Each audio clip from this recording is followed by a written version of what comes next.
ఓం నమ శివాయ. ఓం నమో నారాయణాయ. కర్మ నివారణ నరదృష్టి నివారణ కాళభైరవాయ నమో నమః. ఓం ఆంజనేయాయ విద్మహే వాయుపుత్రాయ ధీమహి తన్నో హనుమత్ ప్రచోదయాతు. హరి ఓం. మా ఛానల్కి స్వాగతం. చూస్తున్న వీక్షకులకు ప్రేక్షకులకు ప్రియ కాళభైరవ భగవద్బంధులకి స్వాగతం పలుకుతూ మమ్మల్ని ఎంతగానో ఆదరిస్తూ ఉండబడినటువంటి ప్రియ సోదరీమణులకు అందరికీ, సనాతన ధర్మ సంరక్షకులకు, జ్యోతిష్య అభిమానులకు స్వాగతం పలుకుతూ అందరిపైనను శ్రీ హనుమంతుడి స్వామి వారి యొక్క ఆశీస్సులు ఉండాలని కోరుకుంటూ ఆశీర్వచనం. అందరికీ ధర్మ మార్గము, భక్తి మార్గము, రామ మార్గాన్ని ఏర్పాటు చేసే శక్తిని మనసు ప్రసాదించాలని మనసారా శ్రీ హనుమంతుడి స్వామి వారిని కోరుకుందాం. 1వ తారీఖు 6వ నెల 2024 నుండి 15/6/2024 వరకు పుట్టినటువంటి వారందరూ కూడా ముందస్తుగా జన్మదిన శుభాకాంక్షలు. గతంలో వివాహం చేసుకున్న వారికి వివాహ వార్షికోత్సవ శుభాకాంక్షలు. 1/6/2024 నుండి 15/6/2024 వరకు గ్రహ గమనాలను ఒకసారి వీక్షింపచేద్దాం.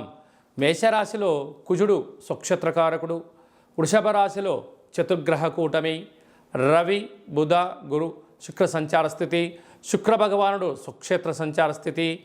రవి చేత గురు శుక్రులు ఇద్దరు గురుమౌఢ్యమి శుక్రమౌఢ్యమి జరుగుతున్న విషయం తెలిసినటువంటిదే. అలాగనే కన్యరాశిలో కేతు సంచార స్థితి, కుంభరాశిలో శని భగవానుడు స్వక్షేత్ర సంచార స్థితి, మీనరాశిలో రాహు సంచార స్థితితో ద్వాదశ రాశుల్లో గ్రహ గమనాలు ఈ విధంగా ఉన్నాయి. మిథున రాశి వారికి గురువారం అమావాస్య సందర్భంగా వృషభ రాశిలో చతుర్గ్రహ కూటమి సంచారం జరిగినప్పుడు ఎలాంటి విధి విధానాలు పాటించాలో ఈ వీడియోలో సవివరంగా సంపూర్ణంగా తెలుసుకుందాం. మిథున రాశిలో ఏ నక్షత్రాలు వస్తాయిగా మృగశిర నక్షత్రంలోని 3వ పాదం, 4వ పాదం, ఆరుద్ర నక్షత్రంలోని 4 పాదాలు, పునర్వసు నక్షత్రంలోని 1, 2, 3 పాదములు కలిపితే మిథున రాశి అవ్వడం జరుగుతుంది.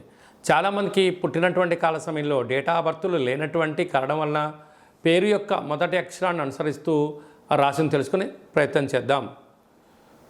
కా, కీ, కు, ఖం, అజ్ఞ, చ, కే, కో, హ అక్షరాల వారందరూ కూడా మిథున రాశి జాతకులే. మిథున రాశి యొక్క అధిపతి బుధ భగవానుడు. వీరికి అర్ధాష్టమ కేతు కరడం వలన ఈ యొక్క సంవత్సరంలో ఆదాయ వ్యయాల పరిశ్రమ ఏంటంటే ప్రతిదీ సమస్థితిలోనే ఉంటుంది.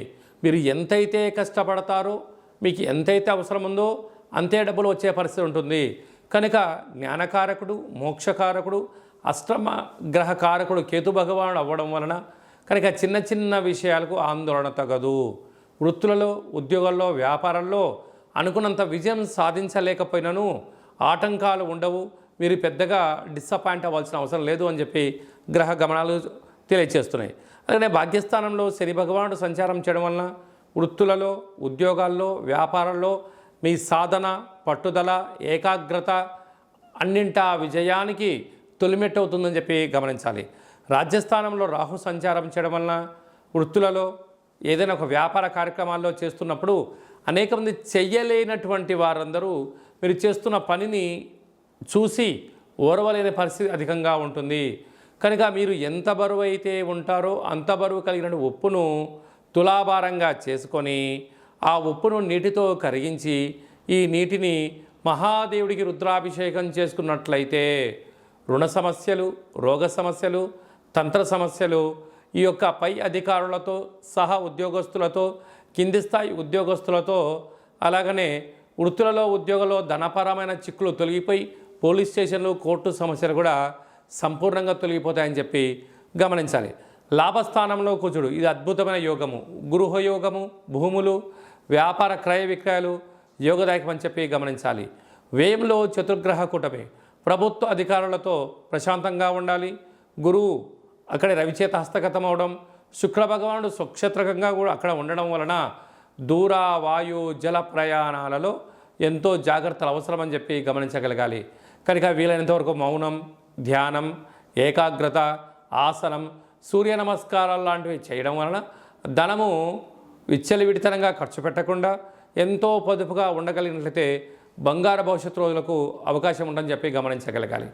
ఈ అమావాస్య గురువారము రోహిణి నక్షత్రము అవ్వడం వలన గజకేసరి యోగం కలగాలి అనుకుంటున్న వారందరికీ కూడా వీలైనంత వరకు కాళభైరవ స్వామి వారి యొక్క పూజ, కాళభైరవ స్వామి యొక్క హోమము, కాళభైరవ స్వామి యొక్క ముడుపు కట్టగలిగినట్లయితే మీకు అద్భుతమైనటువంటి గృహయోగం మీ సొంతమవుతుంది. గజకేసరి యోగం కలుగుతుంది. సభల యందు సమావేశాల యందు మాట్లాడడం, ఎనలేని కీర్తి ప్రతిష్టలు మీ సొంతమవుతాయి. అలాగే వ్యయంలో చతుర్గ్రహ కూటమి కారణం వలన కూడా చిన్న చిన్న విషయాలకు ఆందోళన తగదు. మృగశిర నక్షత్ర జాతకులకు బార్డరు, నేవీ, పోలీస్, ఎయిర్పోర్ట్స్, రక్షణ శాఖలో ఉండబడిన వారందరికీ చాలా మంచి కాలం అని చెప్పి గమనించాలి. కనుక మౌనం, ధ్యానం, ఆధ్యాత్మికత, సూర్య నమస్కారాలు మీకు అదృష్టాన్ని తీసుకొస్తాయని చెప్పి గమనించాలి.